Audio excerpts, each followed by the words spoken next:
ओम नमो परम तत्वाय शाश्वते नारायणे ओंकारेश्वर भाषाय मायानंदाय ते नमः। पार्थाय प्रतिबोधितां भगवता नारायण स्वयं व्यासेन कृतां पुराण मुनिना मध्ये महाभारतम् अद्वैतामृतवर्षिणी भगवती अष्टादशाध्यायिनी अमृतत्वामनुसंदधामि भगवद्गीते भवद्वेषिणी। अथ 14वां अध्याय भगवद गीता। भगवान श्री कृष्ण बोले, सुनो फिर मैं बताता हूँ, ज्ञानों में श्रेष्ठ ज्ञान ये, जानने से इसे सर्व मुनि मुक्त हुए। यहाँ 14वें अध्याय के इस प्रथम श्लोक में ज्ञानों में श्रेष्ठ ज्ञान कहा। ज्ञान 14 प्रकार के बतलाए गए हैं। विद्याएं 14 प्रकार की हैं।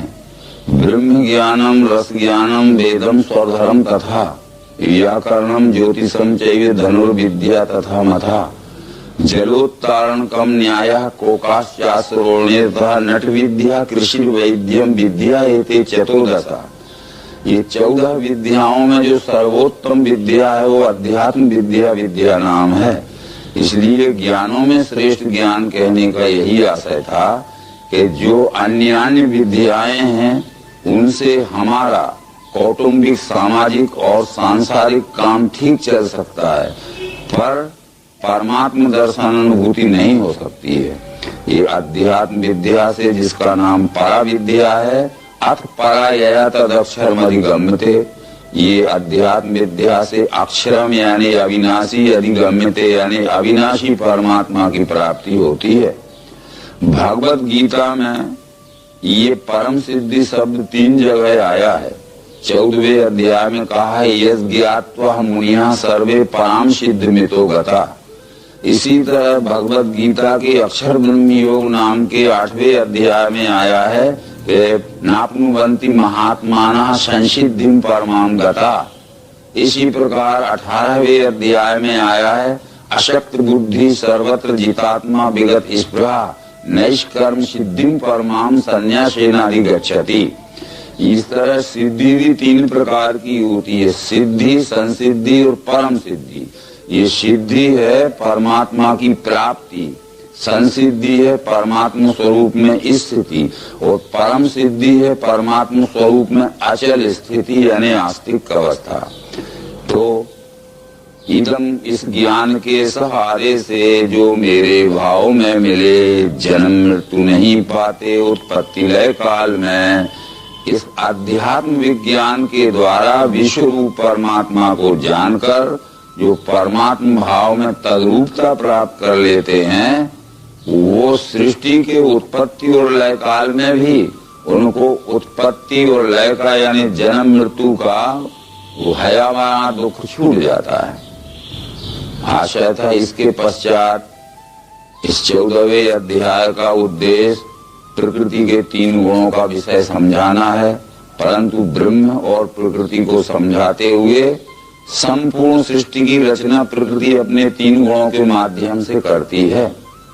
इसलिए प्रकृति से हुए पार्थ गुण सत्व रजो तमो अविनाशी आत्मा को ये करें बंधन दे में। प्रकृति से सत रज तम 3 गुण हुए। 3 गुणों के अलग अलग स्वभाव हैं। ये गुण हर एक पिंड स्वरूप शरीरधारी मानव में एक गुण प्रधान रहता है, 2 गुण हीन बल रहते हैं। जहाँ 50% सत्वगुण है, बीच में रजोगुण है, उसके अंत में तमोगुण है। ऐसे गुण प्रधान पिंडभूत शरीरधारी प्रकृति का आदमी सत्वगुण प्रधान होने से ब्राह्मण, सत्व रज मिश्रित होने से क्षत्रिय, और रज तम मिश्रित होने से वैश्य, और तम रज मिश्रित होने से शूद्र है। इसलिए वर्ण जो हैं गुण कर्म विभाग से हुए हैं, जाति जन्म विभाग से नहीं हुए। सात्विको ब्राह्मणा प्रोक्ता क्षत्रियस्तु रजोगुणा रजो तमस तथा वैश्य सूर्य तमोगुणा। इसलिए इनका जाति विशेष से संबंध नहीं है, ये गुणों को ही वर्ण कहा है। तो इनमें निर्मल होने से निर्दोषी सत्व तेजवान, ज्ञान इच्छा में सुख इच्छा में लगावे पार्थ जीव को। इन तीन गुणों में सत्व गुण कैसा है? निर्मल है, निर्विकार है और प्रकाश देने वाला है। ये प्रकाश देने वाला होने से, प्रकाश यानी अंधकार से छुड़ाकर, अज्ञान से छुड़ाकर ज्ञान के प्रकाश में लाने वाला है। तो ज्ञान इच्छा में सुख इच्छा में लगावे पार्थ जीव को। तो ये सत्वगुण जिस पिंडभूत शरीरधारी में प्रधान होगा, उसकी ज्ञान प्राप्ति की ओर प्रवृत्ति ज्यादा रहेगी और अपने ईमानदारी से प्राप्त किए हुए सुख को ही भोगने की इच्छा रहेगी। परंतु सत्वगुण यदि किंचित भी मलिन हुआ तो निश्चित है कि वो ज्ञान में स्वार्थ का भाव जोड़ लेगा और सुख में भी समष्टि की सुख की इच्छा तो रखेगा, परंतु व्यष्टि सुख को प्रधानता देगा, कौटुंबिक सुख को प्रधानता देगा। यदि कौटुंबिक सुख की तुलना में समष्टि के सुख को भी हानि पहुंचाने की संभावना आई तो मलिन सत्वगुण वो भी कर सकता है। इसलिए शुद्ध सत्वगुण निर्मल ज्ञान में और निर्मल सुख में पहुंचाता है। किंचित भी मलिन हुआ सत्वगुण तो ये मलिन ज्ञान में और मलिन सुख की ओर भी खींच ले जा सकता है। प्रीत रूप रजो जानो है तृष्णा संग दोष से, यही कर्म फलाशा में गिरावे पार्थ जीव को। ये रजोगुण में दो विचार आए कि यदि रजोगुण यदि शुद्ध हुआ, पूर्ण शुद्ध हुआ, तो ये प्रेम कराता है, स्वार्थ छोड़ के प्रेम कराता है। रजोगुण का स्वभाव ही है प्रीति कराना। परंतु किंचित भी मलिन हुआ तो आसक्ति और तृष्णा से प्रेम कराएगा। ये आसक्ति और तृष्णा का यहाँ अर्थ समझा देना ये जरूरी है कि जो पिंडभूत शरीरधारी मलिन रजोगुण प्रधान होगा, किंचित भी मलिन हो, तो वो अपने अधिकार के बाहर की वस्तु को प्राप्त करने की भी अभिलाषा रखेगा। इसका नाम तृष्णा है। अपने पास वस्तु तो है ही, परंतु और भी अधिकार के बाहर की वस्तु मुझे मिल जाए, इस तृष्णा से रजोगुण वस्तु को प्राप्त करने की धुन में लगा देगा। और प्राप्त हो गई वस्तु तो उसमें इतनी आसक्ति रखेगा, और राग नाम आसक्ति का है। किसी को जरूरत भी होगी और मेरे पास पर्याप्त भी है तो जरूरतमंद को भी मैं नहीं दूंगा, ये आसक्ति है। इसलिए तृष्णा है अधिकार के बाहर की वस्तु के प्राप्ति की अभिलाषा, और आसक्ति है प्राप्ति हो जाने के पश्चात जिनको आवश्यकता है उनको भी न देना, उसके बगैर वो तकलीफ क्यों न भोगते ना। ये मलिन रजोगुण जहाँ होगा तो ये तृष्णा और आसक्ति वहाँ जरूर रहेगी। जीवों को मोह में डाले वो है अज्ञान से तमो, अन्याय सुस्ती निद्रा दी करता है यह भारत। ये तमोगुण भी शुद्ध होता है जब शुद्ध तमोगुण की पहचान है। जहाँ 50% तमोगुण होगा परंतु उसके समीपस्थ 25% सत्वगुण होगा और आखिर में 25% रजोगुण होगा। यानी तमोगुण बीच में सत्वगुण, आखिर में रजोगुण, ये है शुद्ध तमोगुण। तो शुद्ध तमोगुण होगा तब भी हो जो वस्तु हमारे पास है, जिस वस्तु को मैं अपनी मान लेता हूँ, मान लीजिए मैंने इस पुस्तक को मेरी है ऐसा मान लिया, तो मेरेपन की आसक्ति को ममता कहते हैं। इस वस्तु के वियोग की संभावना हो जाएगी या इस वस्तु का वियोग हो जाएगा, उसके वियोग से होने वाले दुख का नाम मोह है। तो जहाँ तमोगुण होगा उसको मोह तो आएगा ही, पर शुद्ध तमोगुण में मोह की छाया आएगी, उसको मोह व्यापेगा नहीं।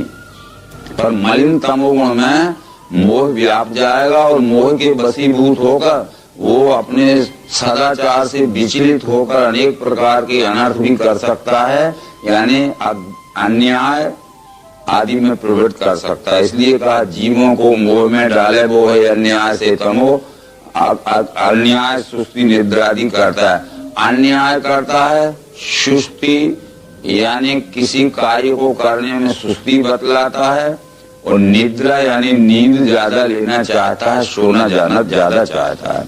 ये त्रिगुणों के ऊपर फंसावे सुख में सत्य डाले है कर्म में रजो, ढके ज्ञान को डाले पार्थ अज्ञान में तमो। फंसावे सुख में सत्व, सत्व गुण जहाँ शुद्ध रहेगा वो इधर उधर कहीं भी जीव आत्मा जाता होगा। रजोगुणी कामों में जैसे खेल तमाशा आदि में, राजनीतिक आदि कार्यों में, तो वो उन कार्यों से रोक कर जहाँ ज्ञान और परम सुख शांति का सत्संग मिलेगा उस तरह वो जीव आत्मा को फंसा के खींच के ये ज्ञान की ओर ले जाएगा। इसलिए फंसावे सुख में सत्व डाले है कर्म में रजो, और जहाँ रजोगुण प्रधान होगा वो स्वार्थ के कर्म की ओर ज्यादा खींचेगा। वो ये सोचता है कि ज्ञान की बात तो बाद में देख लेंगे, अभी ये हमारा स्वार्थ तो पूरा हो जाने दो। कुछ लोग तो ये सोचते हैं कि अभी तो बहुत दिन बाकी हैं, रिटायर हो जाएंगे जब देखा जाएगा ज्ञान सत्संग, अभी तो कमा लें खूब और आराम ऐश भोग लें। तो ये रजोगुण का कारण है। परंतु एक ही साथ ज्ञान और कर्म, ज्ञान और सुख भोग दोनों की ओर ले जाने वाला ये सत्वगुण होता है। तो फंसावे सुख में सत्व डाले है कर्म में रजो, ढके ज्ञान को डाले पार्थ अन्याय में तमो। रजो तमो जीत करके भारत सत्व है बड़े, रजो सत्व तमो जीते जीते तम सतो रजो। इस श्लोक में हमें ये समझना जरूरी है, यद्यपि जो हम यहाँ सब लोग बैठे हैं ये सब सत्वगुण प्रधान ही नहीं है, परंतु यहाँ हमारा वातावरण सत्वगुण प्रधान है। समझाने वाला व्यक्ति सत्वगुण में स्थित रहकर सत्वगुणी विचार यहाँ प्रचार प्रसार कर रहा है। तो श्रोता यद्यपि तमोगुणी भी है रजोगुणी भी है, पर ये समझाने वाले के सात्विक विचार रजोगुणी और तमोगुणी श्रोताओं में प्रवेश कर रहे हैं, इसलिए उनका तमोगुण भी बड़ा है रजोगुण भी बड़ा है, परंतु जो समझाने वाले का सत्वगुण है वो उनके तमोगुण अल्प प्रमाण सत्वगुण में मिलकर बढ़ा देता है। इसलिए हम सब सत्वगुणी अवस्था में दिख रहे हैं। परंतु इसके बाद होता क्या है कि जब हम यहाँ से जाएंगे तो समझाने वाले ने जो सत्वगुणी विचार डाले हैं और हमारे अल्प सत्वगुण में मिलकर समझाने वाले के सत्वगुणी विचार मिलकर हमारा सत्वगुण बढ़ गया है। इस कारण से हम सब सत्वगुणी दिख रहे हैं। जब हम यहाँ से उठ के जाएंगे तो समझाने वाले का सत्वगुण समझाने वाले की ओर खींच के आ जाएगा, और जितना हमारा मूल गुण था वो मूल गुण लेके हम यहाँ से चले जाएंगे। हमारे अंतःकरण की धारक क्षमता यानी ये समझे और सुने हुए सत्वगुणी ज्ञान को धारण करने की क्षमता ऐसी होना चाहिए कि जब हम यहाँ से उठ के भी जाएं तो समझाने वाले का सत्वगुण उसकी तरफ ना खींचे और हमारे साथ ही चला जाए, तो बराबर सत्वगुण प्रधान हम में रह सकता है। तो लीकेज हो जाएगा तो बस वही बात होगी कि जितना हमारे पास था उतना ही रह गया। इसी तरह तीनों गुणों के विषय में है। परंतु ये सत्वगुण की पहचान क्या है? देह में जब ये सारी इंद्रियां ज्ञान ज्योति से रहें चैतन्य तो जानो सत्व का बल है बड़ा। ये किस व्यक्ति में इस समय सत्वगुण प्रधान है रजोगुण प्रधान है या तमोगुण प्रधान है? तो ये सत्वगुण की पहचान है कि देह में जब ये सारी इंद्रियां ज्ञान ज्योति से रहें चैतन्य तो जानो सत्व का बल है बड़ा। ये ज्ञान ग्रहण करने में जब हमारी इंद्रियां मन बुद्धि और चित्त ज्ञान ग्रहण करने में सचेत हैं उत्साहित हैं और अत्यंत ग्रहणशील हैं, तो समझ लीजिए कि खूब ध्यान लग रहा है ग्रहण करने में, तो उस समय ये पहचान हो सकती है कि सत्वगुण बड़ा है।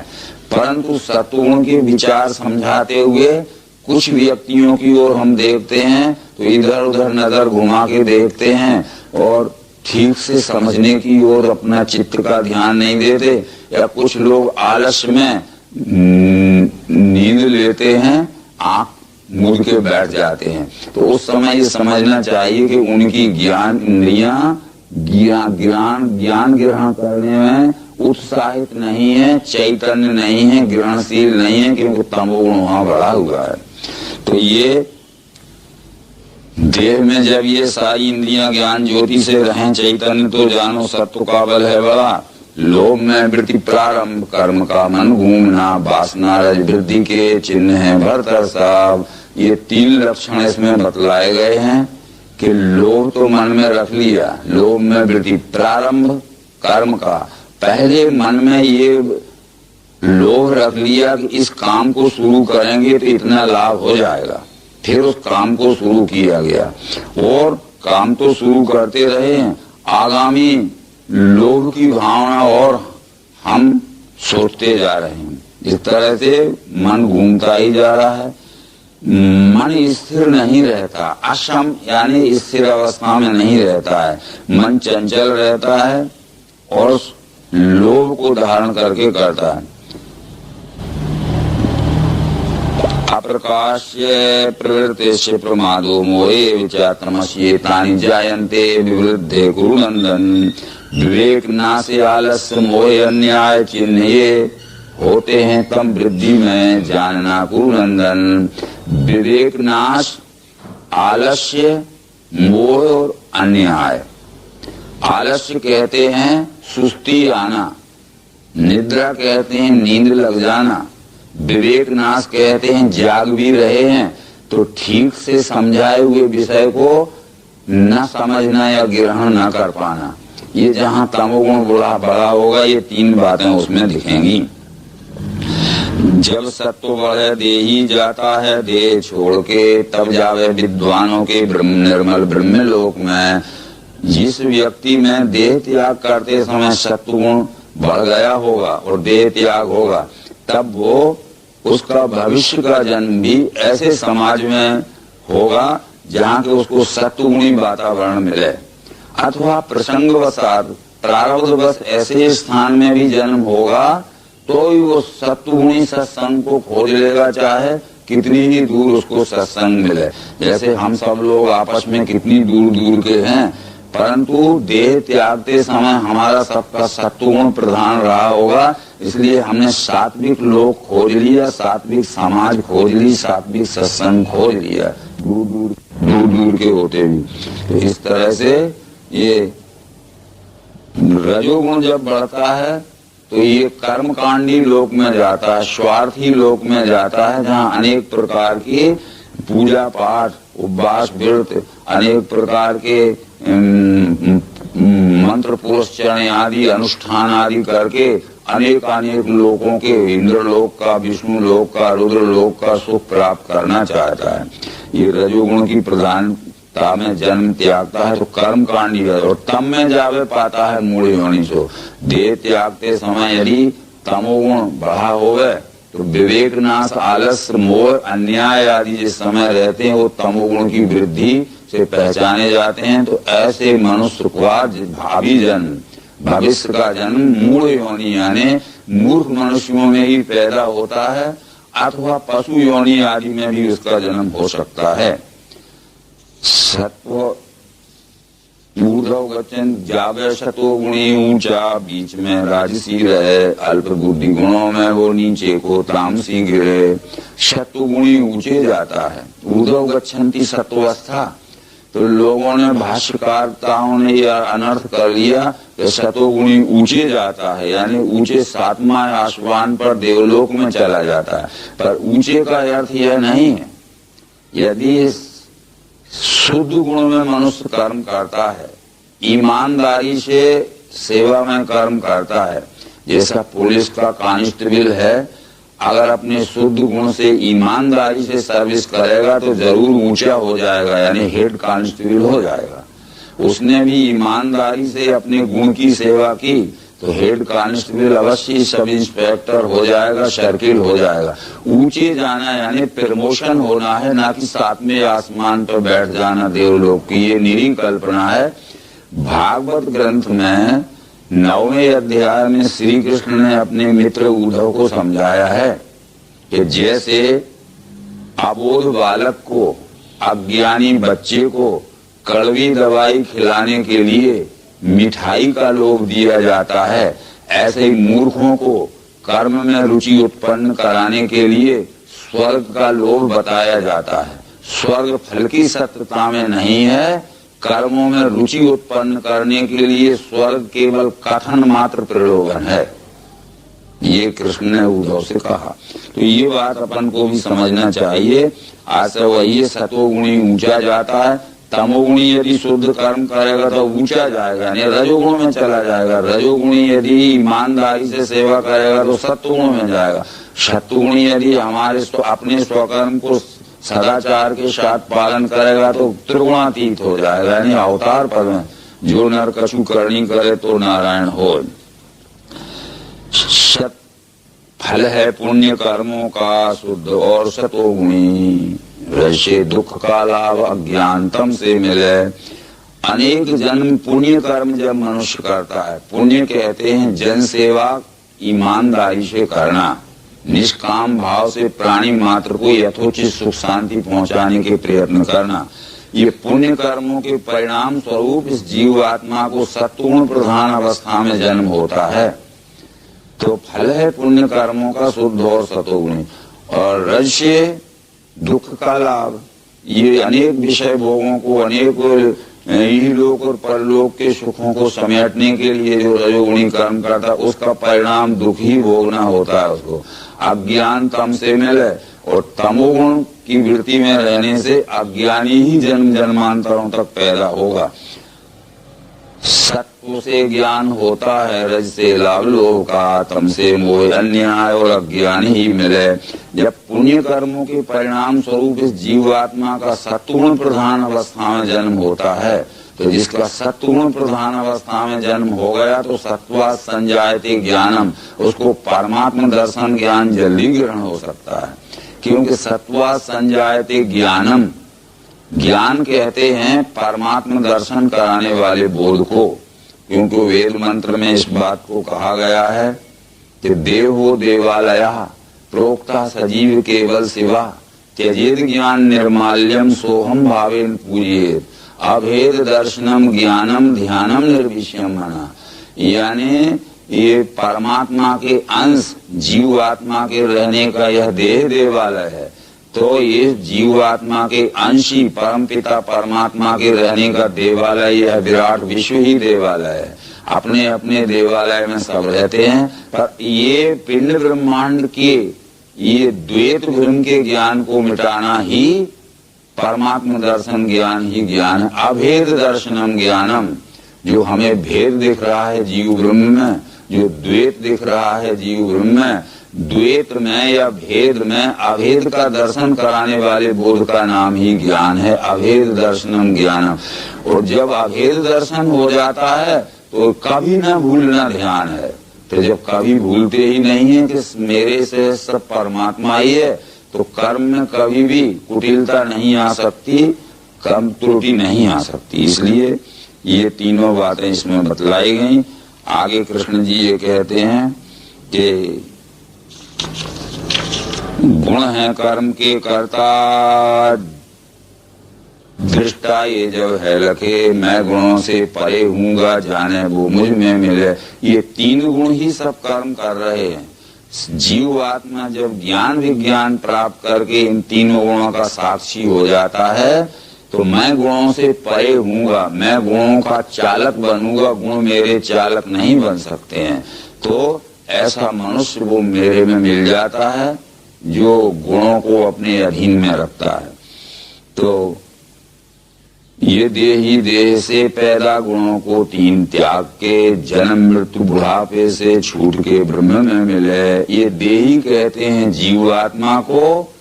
प्रकृति से उत्पन्न तीन गुणों का जब साक्षी जीवात्मा हो जाता है तो जन्म का, मृत्यु का और वृद्धावस्था का कोई भी दुख उसको नहीं व्यापता है।